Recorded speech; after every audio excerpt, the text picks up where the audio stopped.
We are going to be picking up in 1 Samuel chapter 18 today. I changed the way it looks over here to vertical. It looks not as good on the screen behind me, but it might be a better size for you to read along home.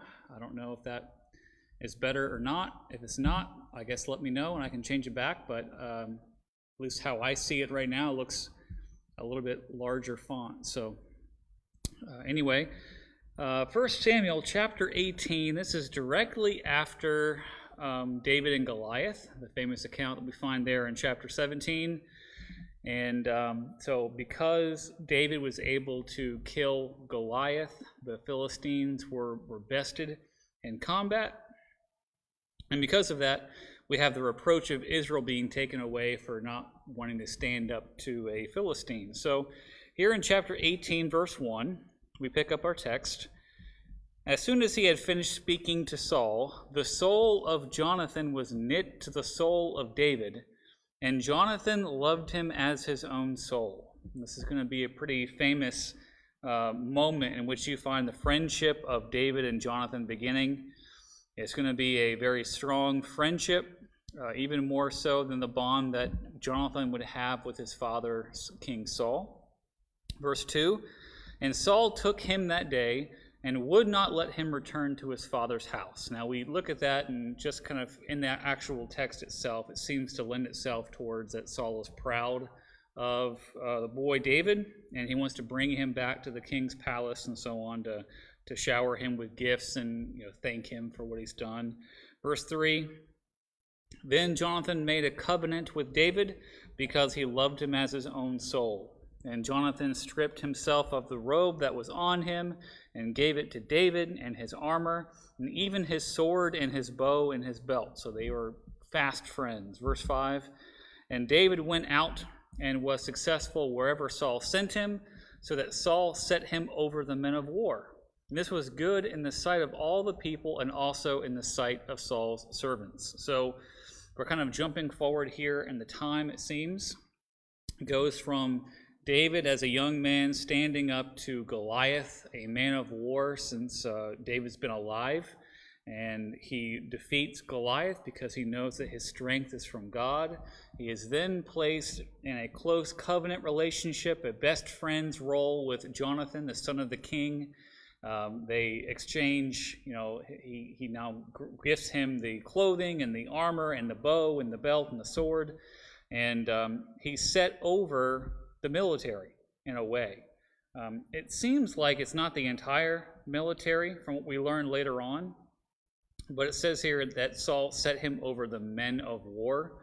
And so this may be just kind of one company or one troop or one kind of elite special kind of forces deal going on here. Whatever the case, we're going to find that this is going to be an issue for Saul in the next passage, verse 6. As they were coming home, when David returned from striking down the Philistine, the women came out of all the cities of Israel singing and dancing to meet King Saul with tambourines, with songs of joy, and with musical instruments.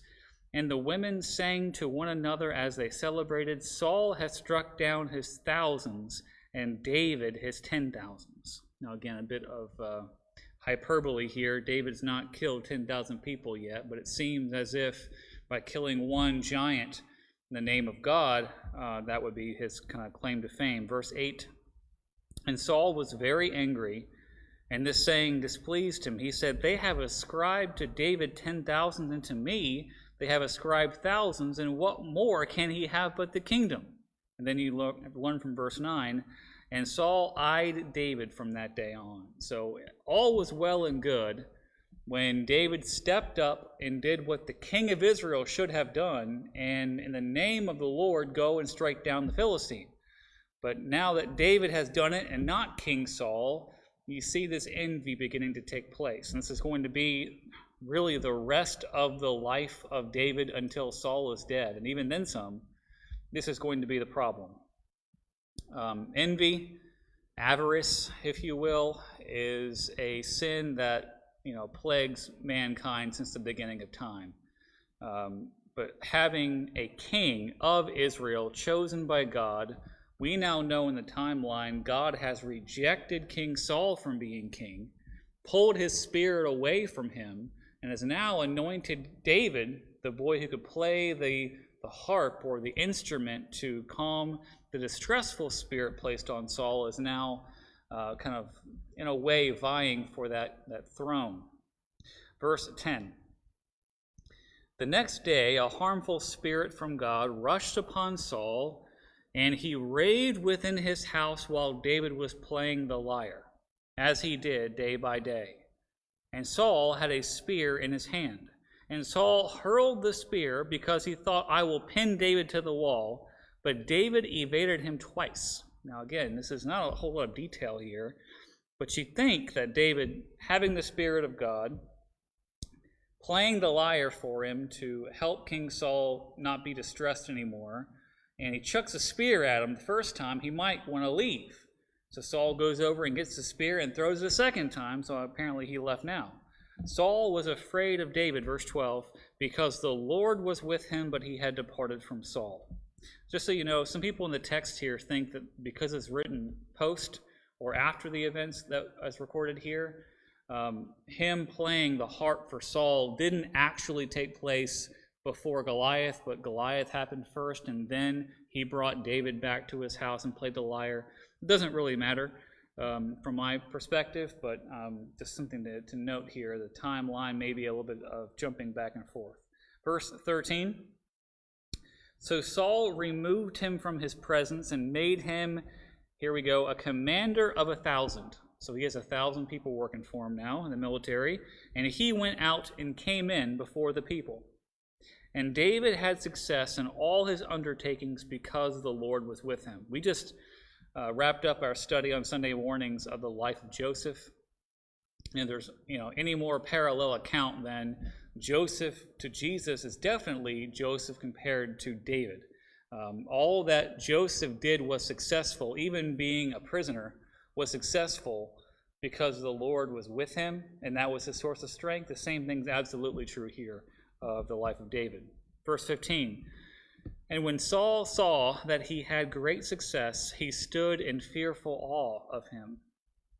But all Israel and Judah loved David because he went out and came in before them. So he was the spokesman. If you're looking for an individual who represents the people and God, it's no longer King Saul. They're seeing David go out and be victorious in combat and then come back. Verse 17. Then Saul said to David, Here is my elder daughter Merab. I will give her to you for a wife. Only be valiant for me and fight the Lord's battles. Because, Saul thought, let not my hand be against him, but let the hand of the Philistines be against him. So we'll pause here. This is going to be a theme that David actually picks up a little bit later in life when he's full king over Israel. Saul was afraid to actually hurt David because he knew that the Lord was going to be with David. So if he goes against David directly, the Lord's going to be against Saul, which it kind of already is. It's going to be even worse. So his thought was, well, if I just keep sending him out to war against the Philistines, eventually his luck's going to run out, would be his thought. Verse 18, David said to Saul, Who am I, and who are my relatives, my father's clan in Israel, that I should be son-in-law to the king? So he's being very humble here. Let's see, is it twice? There's no one here as I'm talking to myself. I think it's at least twice, if not 3 times, David has this saying, Who am I? Meaning, like, I'm just a poor shepherd boy from this family in the middle of nowhere in Bethlehem. Of course, ironically, Bethlehem, but that's his thought. Verse 19, But at the time when Merab, Saul's daughter, should have been given to David, she was given to Adriel the Meholite for a wife. Now Saul's daughter, Michal, I'm going to say Michal. I know that's not correct and when it comes to the Hebrew, but I can't pronounce it any other way in my own head. So Michal loved David, and they told Saul, and the thing pleased him. So Saul thought, let me give her to him, that she may be a snare for him, and that the hand of the Philistines may be against him. And therefore Saul said to David a second time, You shall now be my son-in-law. And Saul commanded his servants, Speak to David in private, and say, Behold, the king has delight in you, and all his servants love you. Now then become the king's son-in-law. And Saul's servants spoke those words in the ears of David. And David said, Does it seem to you a little thing to become the king's son-in-law, since I am a poor man and have no reputation? And all the servants of Saul told him, Thus and so did David speak. And Saul said, Thus you shall say to David, The king desires no bride price except for 100 foreskins of the Philistines, that he may be avenged of the king's enemies. Now Saul thought to make David fall by the hand of the Philistines. So again, David's kind of reluctant. He says, I'm a nobody. Who am I to be married to the king's daughter? I'm nobody. It's his thought. And Saul keeps trying to persuade him to go and be ambitious and say, well, if you want to be the king's son-in-law, if you want to marry Michal, then you're going to have to go out there and get 1,000, right? That's the right number? No, 100, I'm sorry, foreskins of the Philistines. Of course, the circumcision that was in practice was done by the Jews, not by the Philistines. And so this is basically saying, go kill 100 Philistines and then bring back the trophies, if you will, kind of gross, of the Philistines, and then you'll be able to marry the king's daughter. Okay. Let's see. And when his servants told David, verse 26, these words, it pleased David well to be the king's son-in-law. Before the time had expired, David arose and went along with his men, so maybe 1,000 people here going with him, and killed 200 of the Philistines. And David brought their foreskins, which were given in full number to the king, again gross, that he might become the king's son-in-law. And Saul gave him his daughter Michal, for a wife. When King Saul saw and knew that the Lord was with David, and that Michal, Saul's daughter, loved him, Saul was even more afraid of David. So Saul was David's evil continually. So Saul laid a trap for David, essentially. And he didn't think that David and his men could go out there and kill 100 Philistines and bring back the trophies without David dying in the process, it would seem. And so the bait that was used to trap him was marrying King Saul's daughter, Michal. He went out there and did twice the amount that Saul wanted him to do and brought all those foreskins back. And now he was married to the king's daughter, Michal, and she loved him, which was, again, I mean, it's nice if you love your husband or wife, but in this culture, it would have been kind of marrying clans together, right? So it was just kind of icing on the cake, if you will, for this marriage. So not only was the Lord with David in combat, the people were with David when it comes to his reputation of being valorous and victorious over the Philistine army. The Lord was with him as well, they saw. And now he's married into the king's family. So he's really, without doing it on purpose, David is really launching himself up this chain to be the next king, although Saul is trying to fight that from taking place.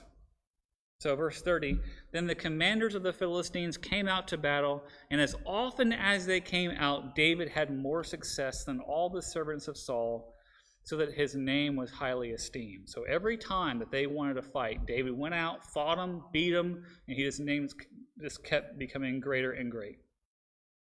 And chapter 19, this is when a switch flips. It's no longer just avarice or jealousy or envy and just a desire for David to stop doing so well for the name of God in Israel, but now it's going to be a full-on assault. Verse 1. Saul spoke to Jonathan his son and to all his servants that they should kill David. But Jonathan, Saul's son, delighted much in David, and Jonathan told David, Saul, my father seeks to kill you. So this is a huge deal. You have Jonathan being kind of brought into this realm of what's happening from the king's mindset.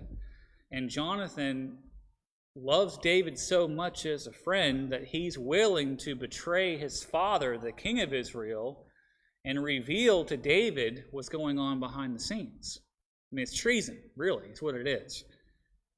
Therefore, Jonathan says, be on your guard in the morning. Stay in a secret place and hide yourself.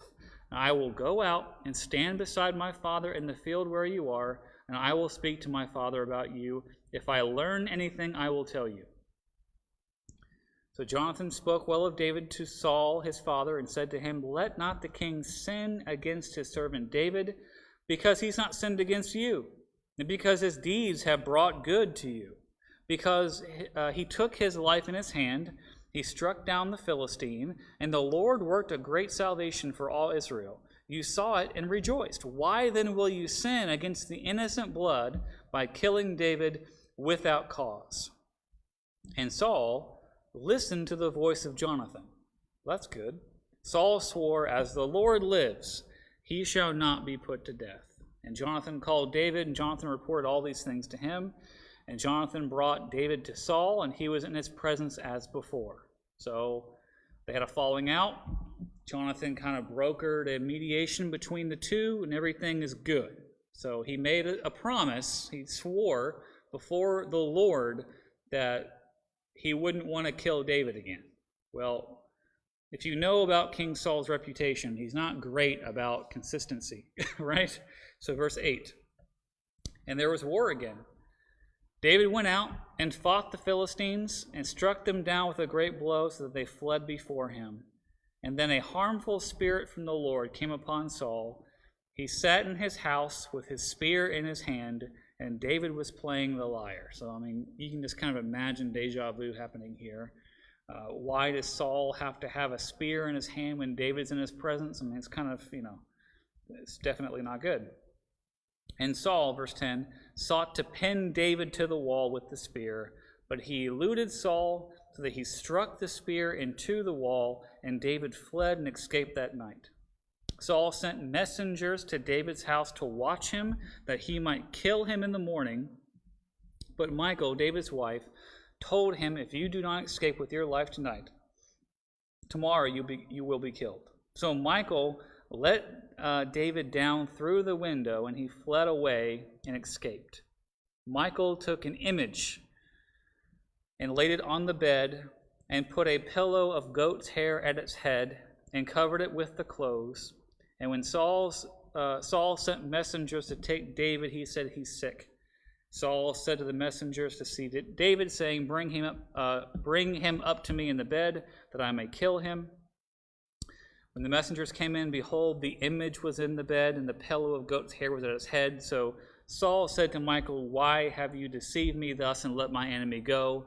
So that he'd escaped. And Michal answered Saul, he said to me, let me go. Why should I kill you? So you got some wild stuff going on here. It's the old, escape out of the window from the torn bed sheets kind of deal, and then you put, a fake body in the bed to kind of pretend like the person's sleeping.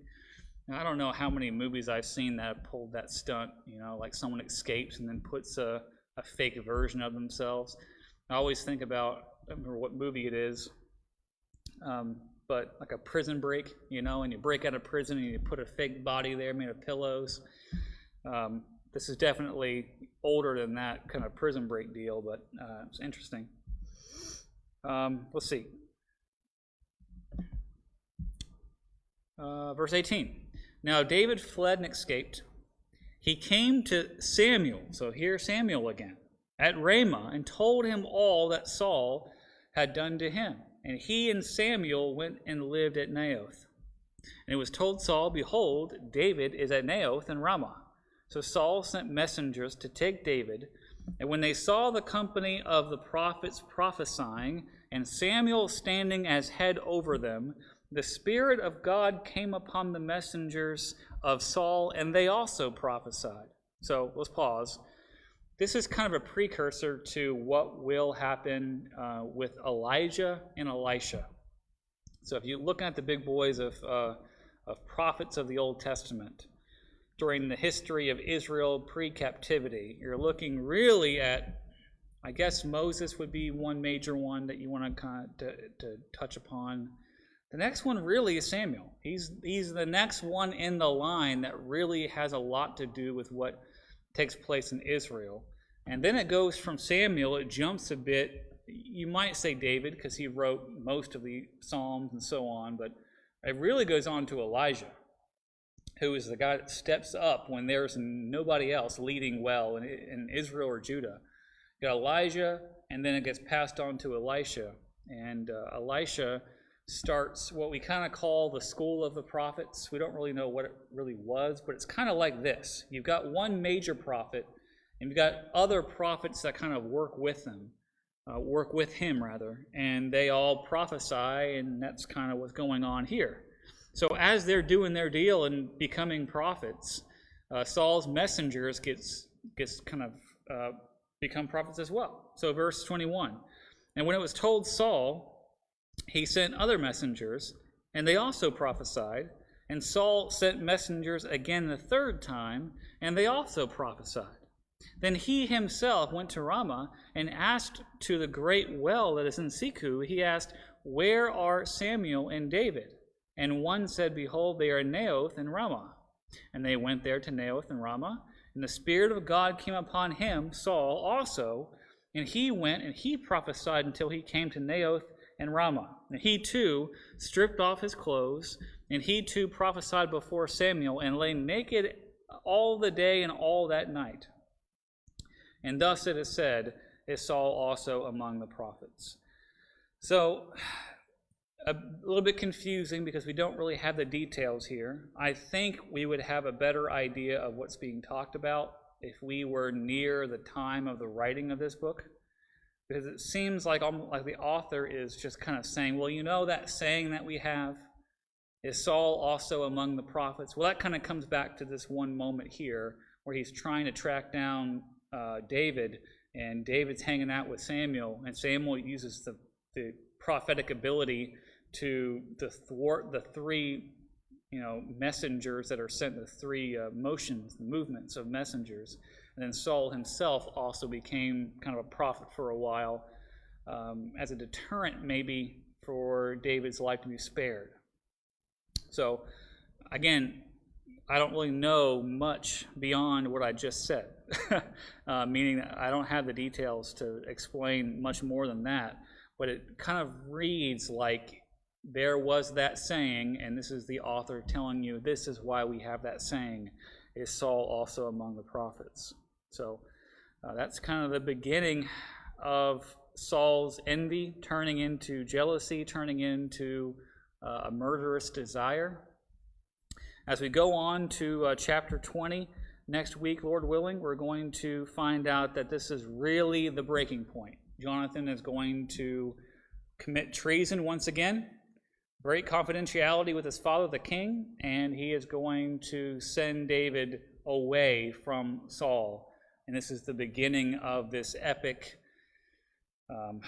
adventure that David has to go on to save his own life to later on become king of Israel in Saul's stead. So appreciate your attention this afternoon. If you don't know these stories very well, I would encourage you to keep reading them.